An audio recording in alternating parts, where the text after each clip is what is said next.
Сәлем достар, сіздермен Салтанат. Бүгін сіздерге айранмен жасалынатын құрамы өте оңай заттардан тұратын, жұмсақ, дәмді болып шығатын, миксерді қажет етпейтін пирогтың рецептісімен бөлісемін. Видеоны соңына дейін қарап, менімен бірге болыңыздар. Қараңыздаршы, пирог сондай жұмсақ, өте нәзік әрі дәмді болып шығады. Ең алдымен таза ыдысымызға 3 жұмыртқамызды және 100 грамм шекерімізді салып, жақсылап аппақ масса болғанша венчиктің көмегімен араластырамыз. Массамыз көтерілген соң бір пиала айран құямыз. Менде үйдің айраны, айранның проценті маңызды емес, дүкендікі де бола береді. Және 3 ас қасық пісте майын құямыз.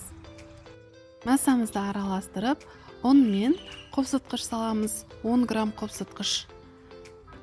Ал електен өткізілген ұнымызды қою масса болғанша, мен көрсеткендей масса болғанша, плюс-минус етіп ұнды аласыздар.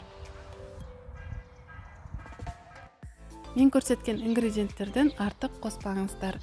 Егер 2 пирог жасайтын болсаңыздар, осы ингредиенттерді 2-ге көбейтіп жасаңыздар.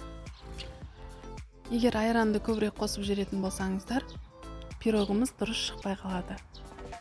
Мен кептірілген жемістер қосып жасадым, бірақ олай жасау міндетті емес. Бірақ осылай жасап көрсеңіздер, өте дәмді болып шығады.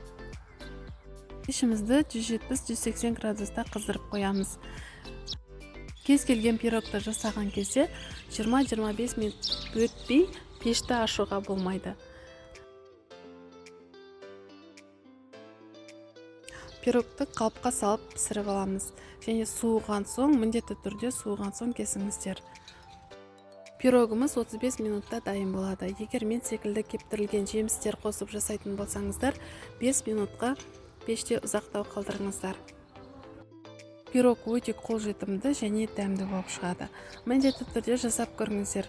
Және мен айтқан ингредиенттерден артық қоспаңыздар. Сонда сіздерде де осындай нәзік әрі жұмсақ пирог шығады. Каналыма тіркелмеген болсаңыз тіркеліп, жанындағы қоңырау белгісін басып қойыңыздар. Назарларыңызға рахмет.